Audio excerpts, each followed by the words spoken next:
Welcome to the video. आज हमने अपनी वीडियो में बात करनी है कंट्रोल स्ट्रक्चर्स के बारे में। ये हमारा चैप्टर नंबर 2 का लेक्चर नंबर 3 बनता है। तो स्टार्ट करते हैं इसको कि कंट्रोल स्ट्रक्चर्स क्या होते हैं। बेसिकली आपने ये समझना है कि फ्लो ऑफ प्रोग्राम क्या चीज होती है। फ्लो ऑफ प्रोग्राम क्या है? आपके सामने मैंने 5 लाइंस लिखी हैं, 5 प्रिंट स्टेटमेंट लिखी हुई हैं। अगर मैं इसको रन करूं तो आपको नजर आ रहा होना है कि ये इन सीक्वेंस इनको प्रिंट करा रहा है, यानी कि फर्स्ट ये किया, फिर I am learning Python, then this this and this, इस तरीके से रन कर रहा है। अगर मैं यहां पर स्पेलिंग गलत लिख दूं तो आपको नजर आ रहा है उसने फर्स्ट 3 लाइन प्रिंट कराई, फोर्थ में एरर आया तो उसने क्या दे दिया? एरर। उसके बाद प्रोग्राम को रन नहीं किया। तो ये जो फ्लो है ना प्रोग्राम का चलना, कि प्रोग्राम कैसे चलता है, इसको कहते हैं सीक्वेंशियल फ्लो। सीक्वेंशियल क्या है? एक सीक्वेंस में प्रोग्राम का चलना, यानी कि फर्स्ट लाइन चले, then second, third, fourth and so on. ये होता है सीक्वेंशियल फ्लो। लेकिन अगर मैं चीज को वापस ले जाऊं, हम इस बात को चेंज भी कर सकते हैं। अब चेंज कैसे कर सकते हैं? लाइक मैं बोलूं कि ये 2 लाइन जो है ना, सेकंड एंड थर्ड लाइंस, ये सम टाइम चलें, सम टाइम ना चलें। इससे मुराद है कि मैं कोई ऐसी कंडीशन लगा दूं कि अगर वो कंडीशन ट्रू हो तो ये लाइंस चलें, अगर फॉल्स हो तो ये लाइंस ना चलें। तो ये सीक्वेंस नहीं है। सीक्वेंस क्या कहता था कि 1 के बाद 2 ने चलना है, 2 के बाद 3 ने भी चलना है, एंड 3 के बाद 4 एंड 5 ने चलना है। लेकिन मैं सेलेक्ट भी कर सकता हूं क्या, डिपेंडिंग अपॉन सम कंडीशन, कि 2 लाइंस चलें या ना चलें। इसी तरीके से मैं ये भी कह सकता हूं कि फर्स्ट लाइन चले, देन ये 2 लाइन जो ना ये 7 टाइम्स चलें, बार बार रिपीट होती रहे, उसके बाद third and fourth and fifth line पे जाएं। तो ये भी सीक्वेंस नहीं है। सीक्वेंस 1 के बाद 2, 2 के बाद 3 एंड 3 के बाद दोबारा 2 नहीं, 3 के बाद 4 ने आना है। अगर मैं इन लाइंस को रिपीट करता रहूं तो ये भी एक फ्लो पॉसिबल है। तो अब पढ़ते हैं control structure. Control structure help us to control the flow of program. यानी कि इन सीक्वेंस तो बाय डिफॉल्ट चलता है प्रोग्राम, लेकिन हम इसको अपनी मर्जी से चेंज भी कर सकते हैं। They allow to run certain code only if some condition is true. मैंने आपको बताया ना, ये 2 लाइन समटाइम चलें, समटाइम्स ना चलें, ये conditional. Repeat code multiple time, looping इसको कहते हैं। हम ये नेक्स्ट वीडियो में डिस्कस करेंगे। Two main time decision making. Decision making क्या है? जैसे मैं आपको पहली लाइन बताई है कि ये 2 लाइंस हम चलाएं या ना चलाएं, डिपेंडिंग अपॉन द कंडीशन, को कहते हैं डिसीजन मेकिंग। हमें जब इन 2 लाइंस को चलाने की बारी है तो एक डिसीजन मेड करनी पड़ेगी कि इनको चलाऊं या ना चलाऊं। अगेन ये मेरी मर्जी नहीं है, डिपेंड करेगा जो कंडीशन लिखी गई। एंड लूपिंग, रिपीटिंग कोड है, मैं कोड को क्या करता हूं? रिपीट करता हूं। तो मेनली 3 फ्लो हैं प्रोग्राम के। फ्लो प्रोग्राम ही को क्या कहते हैं? कंट्रोल स्ट्रक्चर कहते हैं। एक है सीक्वेंस में प्रोग्राम का चलना, कंट्रोल होके फ्लो करना प्रोग्राम का इन सीक्वेंस, वो हमारे कंट्रोल में, वो बाय डिफॉल्ट ही ऐसा चलता है। 2 वेज हैं, 2 और वेज हैं। सेकंड, कि हम डिसीजन मेकिंग करें कि ये कोड का ब्लॉक चले या ना चले। एंड थर्डली क्या है? हम किसी कोड को रिपीट करते रहे। अब डिसीजन मेकिंग हमने डिस्कस करना है इस वीडियो में। मेनली जो हमने डिस्कस करना है वो है डिसीजन मेकिंग। डिसीजन मेकिंग क्या है? अभी मैंने आपको बताया कि किसी कंडीशन के ऊपर हम डिसीजन लें। ये कंडीशन अगर ट्रू है तो ये काम हो जाए, अगर ये कंडीशन फॉल्स है तो ये काम हो जाए। इसको कहते हैं डिसीजन मेकिंग। और पाइथन के अंदर हम यूज करते हैं कंडीशनल स्टेटमेंट्स को for decision making. Conditional statement है मेनली 2 टाइप की, if and if else. Then एक और भी होते हैं इफ एलिफ, हमको डिस्कस कर लेते हैं। तो decision making, choose action based on a condition. किसी कंडीशन के ऊपर आके हमने कोई एक्शन, कोई काम करना है। कोडिंग में क्या है? ये कोड का ब्लॉक चले या ना चले, depending upon some condition. Similar to how human make decision in real life. जैसे इंसान रियल लाइफ में कंडीशंस को देख के डिसीजन मेक करते हैं कि अगर ये कंडीशन है तो ये काम हो जाए, अगर ऐसा है तो ऐसा हो जाए।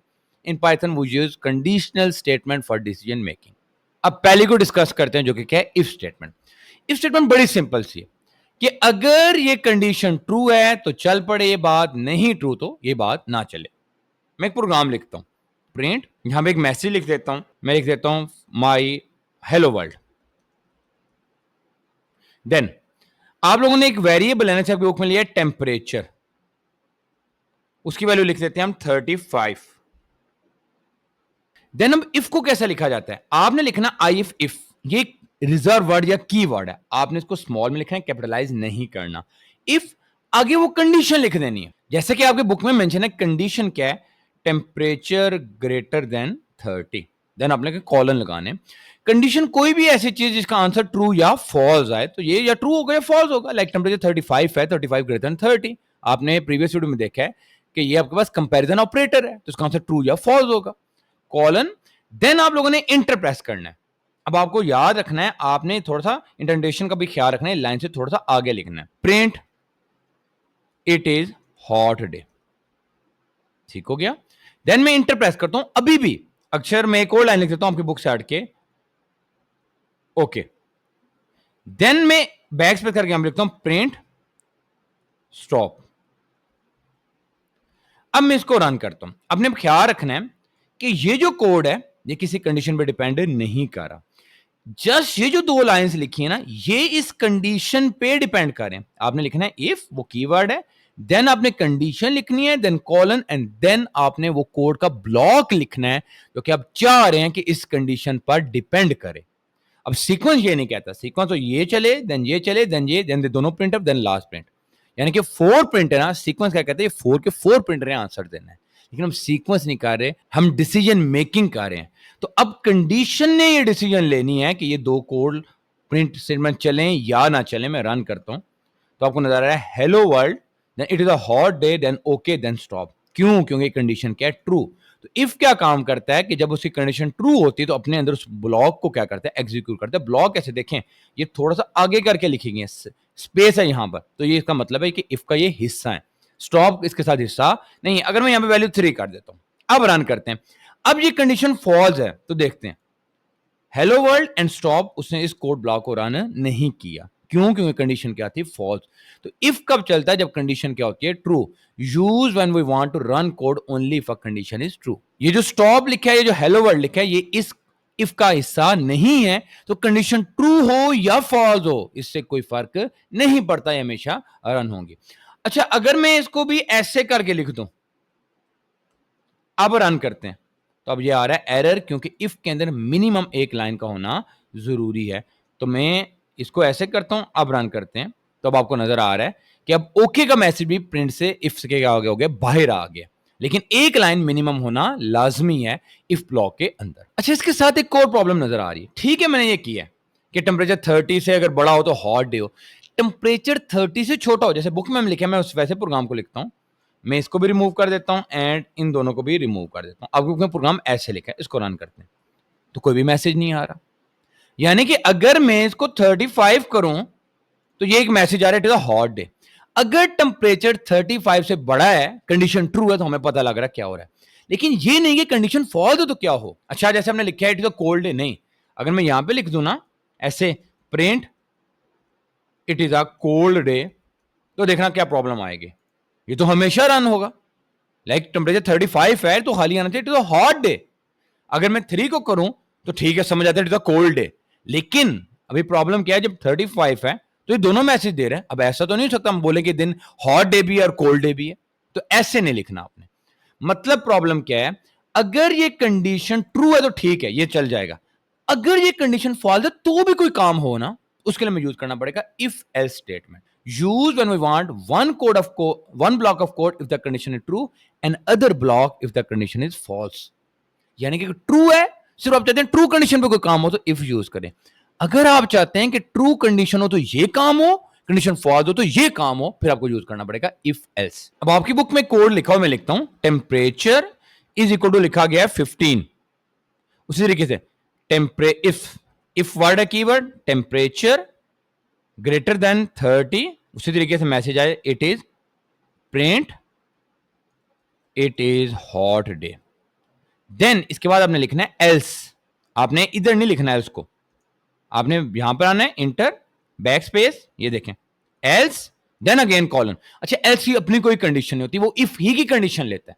अगर इफ की कंडीशन ट्रू है तो ये वाला ब्लॉक चल जाएगा इफ वाला, अगर फॉल्स है तो एल्स चलेगा। एल्स की अपनी कोई कंडीशन नहीं होती। प्रिंट, यहां पे मैं लिख देता हूं it is not a hot day. अब चलाते हैं, it is not a hot day. अब कुछ बातें आपने याद रखनी। अगर कंडीशन ट्रू हुई तो सिर्फ ये इफ वाला हिस्सा चलेगा, अगर यही कंडीशन फॉल्स हुई तो एल्स वाला हिस्सा चलेगा। दोनों कभी भी चल नहीं सकते, या इफ चलेगा या एल्स चलेगा। एल्स की अपनी कोई कंडीशन नहीं होती, इफ वाली ही कंडीशन को लेता है। लेकिन कैसे, अगर इफ की कंडीशन ट्रू हो जाती है तो फिर सिर्फ इफ वाला ब्लॉक चलता है। लाइक मैं यहां पे चेंज करके बता देता हूं 35, तो अब देखें इट इज हॉट डे, क्योंकि कंडीशन ट्रू है, अब वो एल्स वाले हिस्से को नहीं चलाएगा। अच्छा, मैं यहां पे मल्टीपल लाइंस भी लिख सकता हूं, कोई प्रॉब्लम नहीं है। मैं लिखता हूं ओके, तो देखें ओके। अगर मैं उस टेम्परेचर को 15 कर दूं तो भी कोई प्रॉब्लम नहीं है, मैं एल्स में भी मल्टीपल लाइंस लिख सकता हूं। मैं लिख देता हूं फाइन, तो फाइन। लेकिन एक बात का ख्याल रखिएगा, मैं अगर इसको ऐसे लिखूं, अब ये एरर है। क्यों एरर है? क्योंकि इफ यहां पर खत्म हो गया और एल्स यहां से शुरू हो गया।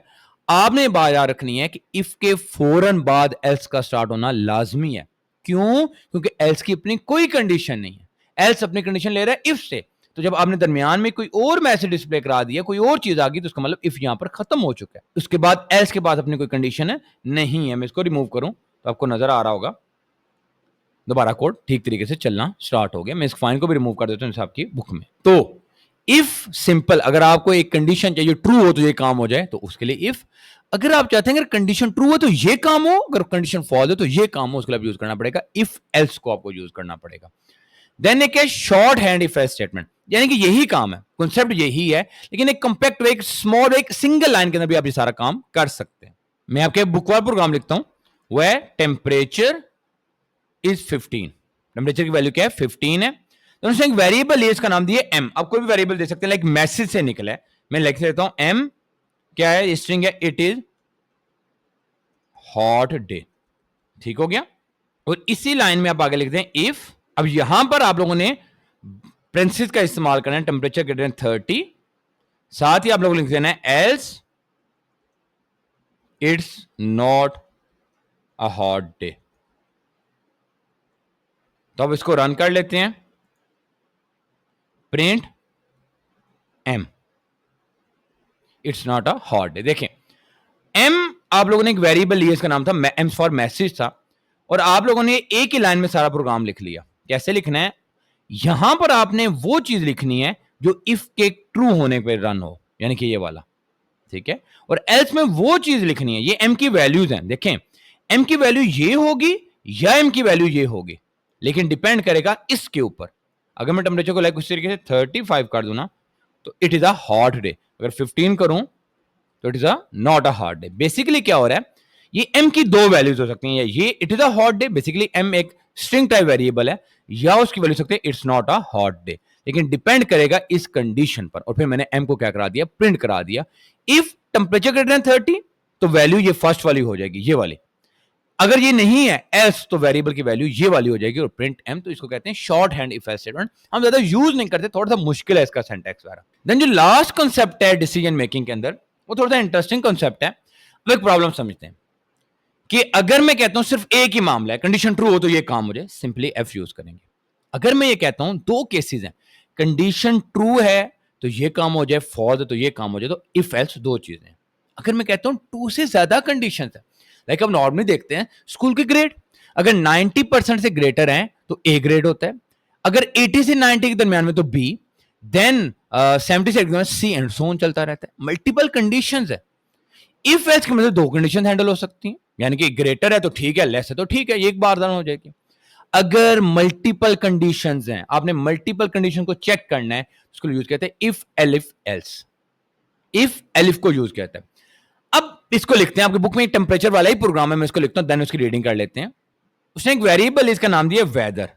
पहले हम टेम्परेचर का काट लेते हैं, बाद में वेदर वाला भी देख लेते हैं। टेम्परेचर में लिख देता हूं लाइक 15, कोई भी वैल्यू दे सकते हैं। मैं ये चाहता हूं अगर टेम्परेचर 40 से बड़ा है तो वेरी हॉट डे, अगर 25 से बड़ा है हॉट डे, 15 से बड़ा है तो normal day, and less than 15 है तो कोल्ड डे। 4 कंडीशन करनी है। तो मैं लिखूंगा if temperature greater then 40 colon print क्या हो जाए, हॉट डे।